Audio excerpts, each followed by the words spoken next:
ये बताइए कि ये जो आइडियोलॉजी है, ये तो मेजर साहब हर जगह पे है और ये कोई नई नहीं है, ये हमेशा से है। लाल मस्जिद का एक ज़माने में जनरल मुशर्रफ ने ऑपरेशन किया था चाइनीज़ के कहने पर।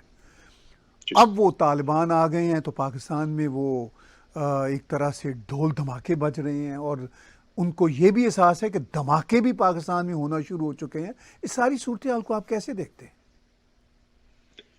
सर, मुझे तो ये समझ में नहीं आता कि पाकिस्तान के जो प्रधानमंत्री हैं, जब उनको आर्मी चीफ और जनरल फैज ने साफ बता दिया था एक पार्लियामेंट्री ब्रीफिंग में कि अफगान तालिबान और पाकिस्तान तालिबान जो तहरीक तालिबान पाकिस्तान है, they are two sides of the same coin. ये एक ब्रीफिंग हुई थी नेशनल असेंबली में, और वहां पे जनरल बाजवा भी थे, जनरल फैज भी थे, और पाकिस्तानी मीडिया ने कुछ कुछ इसको कवर भी करा है। उसके बाद भी ये कहना कि जहनी आज़ादी और ये सब बातें करना, ये गलत बात है। मुझे लगता है कि उन्होंने गलत बोला। दूसरी चीज, पूरी कौम ने बड़ा सेलिब्रेट करा सर कि हमने ना तालिबान आ गया, और इन्होंने क्रेडिट भी ले लिया कि तालिबान आ गया साहब, हमने कर दिया। अच्छा, लोगों ने विश्वास भी कर लिया, और कि पाकिस्तान ने कुछ करा होगा। करा पाकिस्तान ने, ऐसी बात नहीं कि नहीं करा, लेकिन पाकिस्तान ने इतना नहीं करा जितने के पाकिस्तानी ढोल नगाड़े बजा रहे थे। पर इन्होंने बहुत जोर जोर से नगाड़े बजाए, लोगों ने बोल दिया। अब बात यूरोपियन यूनियन जो कर रहा है, वो कर रहा है जीएसपी प्लस हटाने की सर। अमेरिका इनडायरेक्टली बात कर रहा है सैंक्शंस की। तो ये जितने ये मर्द मोमिन, मर्द हक और गाजी और मुजाहिद और ये सब बोलते हैं सर, ये सब लोग, इनकी चीखें और ज्यादा निकलने वाली हैं। क्योंकि आजकल की जो लड़ाई है सर, आजकल की लड़ाई वो गोला बारूद तलवार घोड़े की तो है नहीं सर। आजकल की लड़ाई तो फाइनेंशियल और इकोनॉमिक वॉर्स होते हैं। और इन्होंने पाकिस्तान की बाह मरोड़ना शुरू कर दिया। जो तालिबान है सर, अब जो तालिबान है, राइट, जो तालिबान खुश था 15 अगस्त को, अब तालिबान खुश नहीं है सर। बिकॉज उन्होंने अगस्त की सैलरीज नहीं दी। आपने बात करी मौलाना अब्दुल अजीज की, जो लाल मस्जिद वाले हैं सर, और जामिया हफ्सा भी उन्हीं के अंडर आता है। वो जो वो है, that is 3-4 kilometres from the prime minister's office और रेसिडेंस सर, जो वहां पे वो हार्ट ऑफ इस्लामाबाद में। सर, प्रॉब्लम यही है, यही चीज मैंने अपने एक पुराने वीडियो में बोली थी, जो आज मैं रिपीट करना चाहता हूं आपके व्यूअर्स के लिए। अक्सर वेस्ट को ये दिक्कत होती है, और वही चीज है जो आप कह रहे हैं सर, वही चीज है जो आप कह रहे हैं। वेस्ट को अक्सर ये सवाल मन में जागता है वेस्ट के, कि पाकिस्तान के जो न्यूक्लियर एसेट्स हैं, क्या वो सेफ हैं कि नहीं? क्या इन पे तालिबान काबिज हो जाएगा? क्या ये तालिबान के हाथ में या किसी आतंकवादी या दहशतगर्द संगठन या तंजीम के हाथ तो नहीं लग जाएंगे पाकिस्तान के न्यूक्लियर एसेट्स? मैं कहना चाहता हूं कि आप ऐसे मत सोचिए कि किसी और बाहर वाले के हाथ लग जाएंगे, राइट? जो परवेज मुशर्रफ के ऊपर जो हमला था, कातिलाना हमला हुआ था सर परवेज मुशर्रफ के ऊपर, अगर आप नोट करेंगे सर, तो परवेज मुशर्रफ के ऊपर जो कातिलाना हमला हुआ था, वो कब हुआ था? वो लाल मस्जिद के ऑपरेशन के बाद हुआ था सर। और परवेज मुशर्रफ के ऊपर कातिलाना हमला करवाने वाले कौन थे सर? पाकिस्तानी एयरफोर्स के serving members of the Pakistani air force, जो सबसे लिबरल, इन तीनों में सबसे लिबरल मानी जाती है। जस्ट इमेजिन सर, अब्दुल अजीज ने नहीं बोला कि मेरे ऊपर अटैक हुआ है तो तुम हमला करो।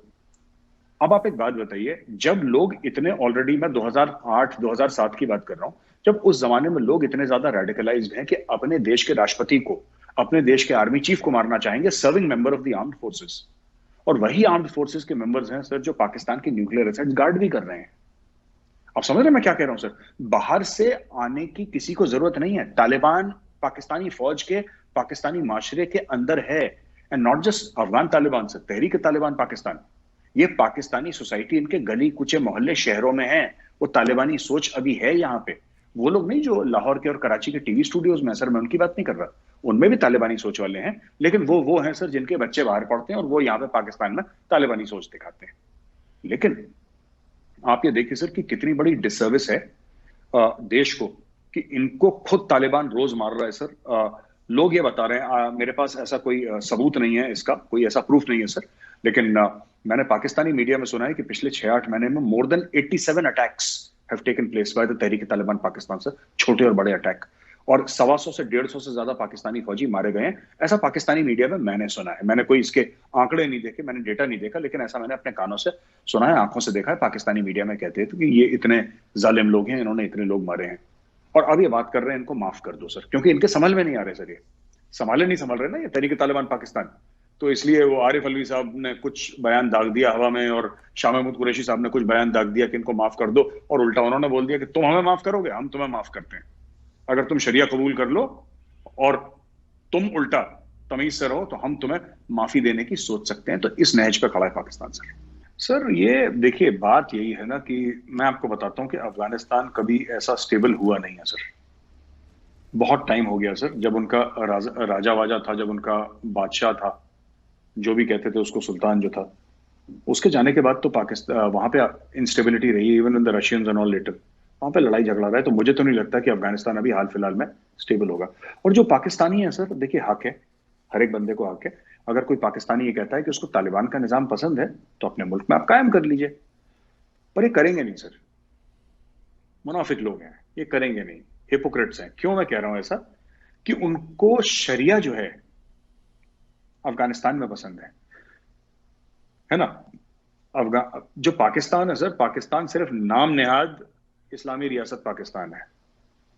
अगर इस्लामी हैं, आप इस्लामी भी हैं और आपके यहां शरिया भी नहीं है, मुझे बात समझ में नहीं आती sir. This I have not understood. आपका ये मिक्स एंड मैच है सर, ठीक है। करेंसी पे उनका झंडा तुर्की का है सर, ठीक है। जो उनका नेशनल एंथम है वो फारसी में है। आइडियोलॉजी इनकी तालिबान की है। हीरोज इनके अफगानिस्तान और सेंट्रल एशिया के हैं। पिक्चर ये बाबर के ऊपर बनाना चाहते हैं। घर पे पंजाबी बोलते हैं। अब सर इस खिचड़ी का तो किसी के पास कोई इलाज नहीं है सर, इस खिचड़ी का। ये तो बड़ी अजीब सी चीज है। तो I can only sympathise with the people of Pakistan and the people of Afghanistan sir. मैं तो सिर्फ इनके साथ सिंपैथाइज कर सकता हूं। पर लेकिन जैसी जिसकी किस्मत सर, जैसा बोएंगे वैसा काटेंगे। इन्होंने अगर तालिबान बोया है सर, अगर इन्होंने तालिबान बोया है तो सर फिर ये अलकायदा और इस्लामिक स्टेट ही काटेंगे ना। कोई ये बोले कि नहीं ये कोई लिबरल डेमोक्रेसी काट लें उसमें से, ये तो हो नहीं सकता। तो बबूल का पेड़ अगर अगर ये बोएंगे सर, बबूल का बीज बोएंगे सर, तो उसमें से आम और अमरूद तो निकलेंगे नहीं सर, बबूल ही निकलेगा फिर। तो बबूल निकल रहा है इनके। आपने बड़ा अहम नुक्ता उठाया। आपने कहा कि पाकिस्तान की नेशनल असम्बली में पाकिस्तान के चीफ द स्टाफ और पाकिस्तान के आईएसआई के सरबराह ने वाज़े तौर पर बताया कि तालिबान एक ही हैं, चाहे वो अफ़गानिस्तान के हैं चाहे वो पाकिस्तान के हैं। मगर इमरान खान उनकी ऑनरशिप बड़े फ़ख्र से लेते हैं और अपने इंटरव्यू में वो यहाँ तक कह देते हैं कि भाई मुझे भी तालिबान खान कहा जाता है, लेकिन मैं यही दुनिया से अपील करता हूँ कि इनको स्ट्रीम लाइन कीजिए। अब वो उनकी जो मेन स्ट्रीमिंग करना चाहते हैं, वो तालिबान तो खुद मेन स्ट्रीमिंग को पसंद नहीं करते, तो इमरान खान क्यों इतना बढ़ चढ़ के उनकी ऑनरशिप लेते हैं? उनकी साइकी क्या है? सर उनकी साइकी कुछ भी नहीं है। आई थिंक मुझे कहना नहीं चाहिए, एक मुल्क के वो वजीर आजम हैं, लेकिन I think the man is a lunatic sir. He does not understand what he is saying. उनको ना आधे समय पे कुछ समझ में नहीं आता वो क्या बोल रहे हैं। यही इमरान खान ने, मैंने दिखाया भी था, मैंने ट्वीट भी करा सर। अगर आप मेरे ट्विटर पे नीचे जाएंगे आपको दिख जाएगा। इसी इमरान खान ने ये बोला था तहरीक तालिबान पाकिस्तान के लिए after the APS Peshawar attack. Sir आपको याद होगा 16 दिसंबर की बात है। इसने एक महीने के बाद, जनवरी या फरवरी में, कभी ऐसा, अगर मैं गलत नहीं हो रहा, वो डॉन न्यूज पे मैंने ट्वीट करा है sir. It's on my Twitter handle, आप देख सकते हैं वहां पे जाके। इस बंदे ने तहरीक तालिबान पाकिस्तान को मेन स्ट्रीमिंग के लिए बोला सर। तब से बोल रहा है ये तहरीक, मैं अफगान तालिबान की मैं कह रहा हूं अलग है, 2 मिनट के लिए मान लीजिए अलग है।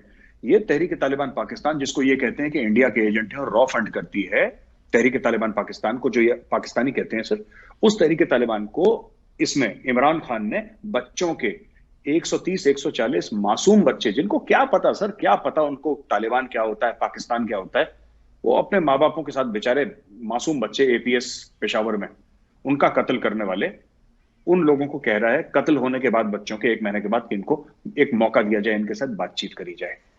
तो ये तो इमरान खान को नई बात नहीं कर रहा। वो तो लोग की हैंडसम है और 1992 में वर्ल्ड कप लेकर आया था। लोग इन सब हल्की ओछी बातों में रह जाते हैं, लोग मुद्दे पर लोग आते नहीं है। तो बात इसकी नहीं है कि इमरान खान की परफॉर्मेंस खराब है या वहां पे दूध और घी और चावल और गंदुम बहुत महंगा है, उससे मेरा क्या लेना देना सर। 1000 रुपए किलो हो जाए गेहूं, मैंने थोड़ा ना पाकिस्तान में जाके खरीदना है, लेकिन मैं सिर्फ ये कह रहा हूं कि Imran Khan is very dangerous, not just for Pakistan, he is very dangerous for the region ये आदमी मेंटली रेडिकलाइज्ड है सर, ये मेंटली रेडिकलाइज्ड है, और ये थोड़ा सा एक इंग्लिश स्पीकिंग वर्जन है इमरान खान ऑफ मौलाना अब्दुल अजीज। मौलाना अब्दुल अजीज का एक slightly younger English speaking version है इमरान खान सर।